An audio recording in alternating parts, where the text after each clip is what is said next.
white thing came zooming towards me, only to realize it was a flying paper bag. I nervously laughed and got up, but everything around me was beginning to feel sick.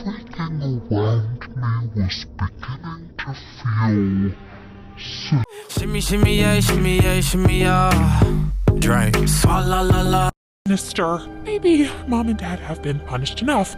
They'll be pooping their pants by now. And suddenly, I had a strong feeling that I was being followed. I abruptly turned around to find nothing, but then I saw a huge shadow in the alley. Landed hard on the ground. As I turned over, I froze upon seeing a tall, cloaked figure bent down closer to me, then drew a long breath. The creature recoiled and stepped back.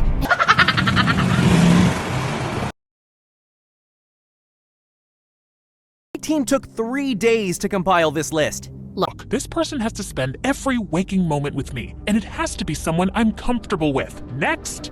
She's got a point. As the door opened and I looked up, my jaw dropped to the floor. The guy who'd walked in was tall, dark, handsome, and then some. He had skin like marble, cheekbones you could grate cheese on, and intense blue eyes that pierced my soul. He was immaculately dressed, and you could tell through his clothes that he was ripped. Your name is Magnus, right? Your references seem, excellent. Yes, very good. He's hired. What? The interview isn't over. I know, I'm not stupid. So, you can start tomorrow, yes? I certainly can, Miss Marion. Oh my god, that voice. I was melting like butter on warm toast. Welcome to our home. As Magnus nodded and turned to leave, Jake suddenly grabbed an apple from the table and shot it straight at him. Seconds before it was about to hit the back of his head, Magnus turned around and caught it with one hand. Magnus smirked and tossed the apple to Jake before leaving, and I sat down in a daze. Oh, I'll definitely be doing that. Have fun. By The way, your fly's been open the whole time. My parents were happy to have Magnus on board, and I was ecstatic. I just had to work on acting cool around him and not make my giant crush super obvious. Let's see how everyone was flipping out. Even my philosophy teacher was so distracted by his...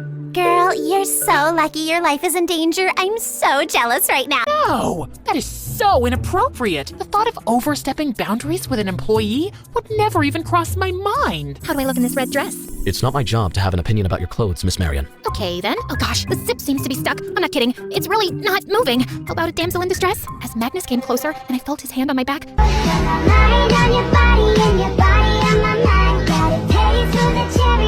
I'll call a store employee. why don't you order something too? I don't eat or drink on the job. By the way, does it bother your girlfriend that your work involves taking care of a pretty girl? I don't have a girlfriend. Oh, thank God. I mean, I'm glad because I have a knack for setting up people. No one specific in mind for you right now, but I could look into it. So what kind of girls do you like? The non-existent kind. The car's here, ma'am. Let's go. Hi, I was just wondering if you'd do me a huge favor.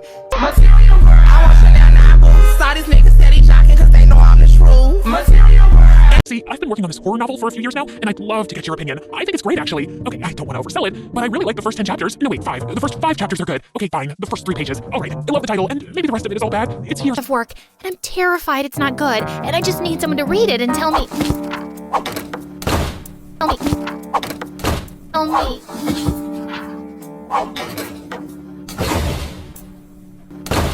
Funny. So, did you start reading my book? Yes, I actually finished it last night. Oh, that was fast. Why'd you do it? It's not my job to have an opinion about anything except your safety, Miss Marion. Oh, this beautiful demigod was made of stone, and he couldn't be less interested in me. Hey, slow down. You were having a nightmare. You're fine. Oh my god. I got you. Magnus held me close, and I felt my heartbeat slowly coming back to normal. It wasn't mentioned in your file that you're a sleepwalker. Yeah, you can be quite loud for such a tiny person. That's why you hired me, right? I'm just really glad I got here in time. Magnus gently stroked my cheek and looked deep into my eyes, and I felt like I was drowning in his.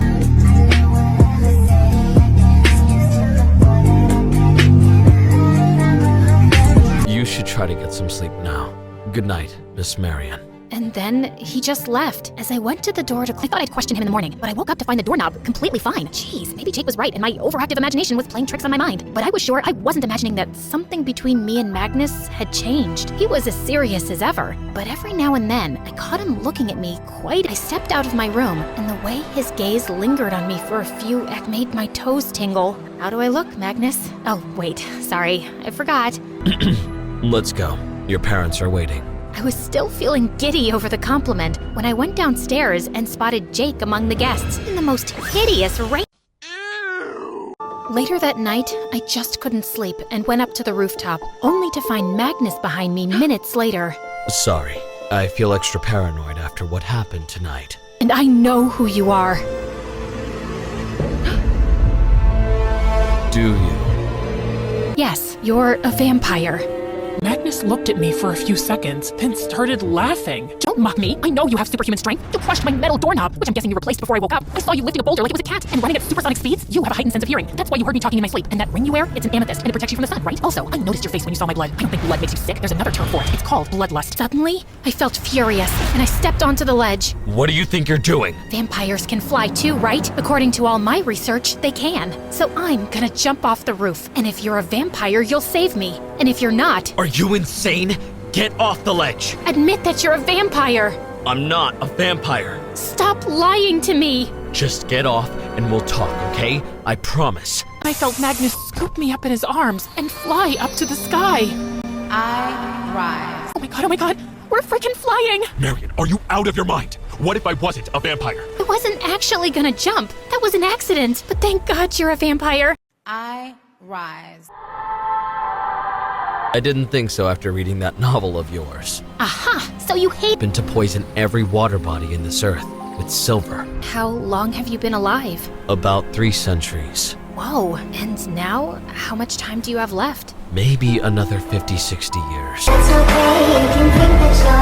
To be honest, I'm okay with that. People wish they could live forever, but when you live that long, some of them are very sick, so they'll die soon. That's kind of where you come in. Me? What do I have to do with this? Do you have any idea why your hair turned white and your eyes changed color? You ate a very rare magical flower, the kind that blooms once in centuries. Oh, I did like eating flowers as a kid. Bombastic side-eye. Criminal offensive side-eye. I saw you on the news with your father. I wanted to get closer to find out if you're the one, so I'd been keeping an eye on you. The creature you met when you ran from home, that was me. You know, I can donate a little blood if it'll save you guys. A little won't do.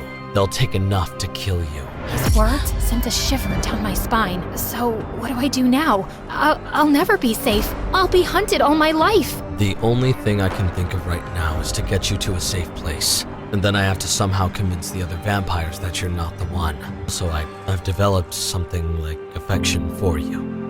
Let's say I've grown fond of you. How about I tell you another way instead? And then Magnus pulled me in for a long kiss.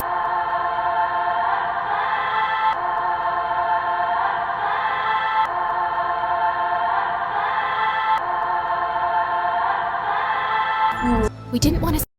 Magnus said he could take me to a safe house, and my parents agreed. More luxurious than any place I'd ever seen. He settled me into a huge suite and then placed a locket around my neck. I have to go right now. Be here in a heartbeat. Will you be alright? Yeah, of course. Magnus kissed me gently and left, but I just couldn't sleep at night. I couldn't get rid of a nagging feeling in my heart. I looked over at my phone, wanting to call Jake, but I had no signal. I stood frozen in panic, then started pressing the locket like crazy. And within seconds, Magnus was by my side. There's a security breach. We need to leave.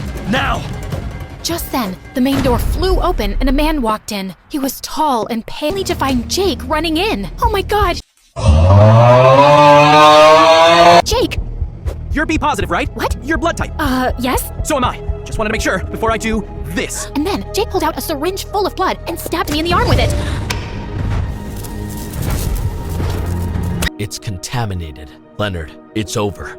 And let out a furious scream and attacked Jake, who immediately fell to the floor while Leonard escaped.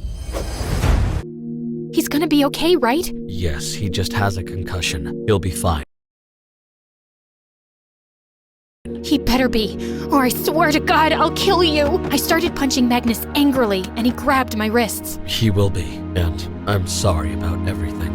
You lied. You didn't become my bodyguard to protect me. You wanted my blood. Don't want to die. I wanted to help them. But I swear, a day after I met you, I already knew I'd never be able to go through with it. I don't want to kill any human, least of all you. And I never meant for Jake to get hurt either. Do crazy things for people they love.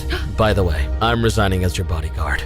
You were fired, and Magnus smiled, then took my hands. There's no chance I am, after all, a creature that thirsts for human blood. If I was around you long enough, I wouldn't be able to resist the temptation, and I'd eventually end up turning you into a vampire too. It wouldn't be the worst life. You know, you'd get superpowers. I'm really rich. We could fly around the world. It sounds tempting, and hella scary. Magnus, you're lovely, but I don't see a future here. I don't like you enough to even think about giving up my life as a human. And you shouldn't. You're a pretty special human. And between the two of us, and I do see you two having a future together. So, I guess this is goodbye then, Marion. Goodbye, Magnus. He kissed me on the cheek and then left. Was actually pretty cool. You seemed convinced that he was going to protect you, but I couldn't trust him. So I followed you to his mansion, waiting for a chance to get in. I figured if your blood is special and that's why vampires are after you, I had to do something to make you just like the rest of us. I didn't know if it would even work. It was just a hunch. I guess your gut instincts make you a good detective. You knew from the start something was off about Magnus. Yeah, but that might have more to do with jealousy. What? He did? Why? Beats me. I mean, given his superior looks, his amazing voice, his superpowers. I'm sorry I asked. But you're definitely the better kisser. Believe me, even I was surprised. His kiss kinda gave me a brain freeze. Wow, I kiss better than a hot vampire? Can I have this in writing? You'll have to kiss me again so I can be sure.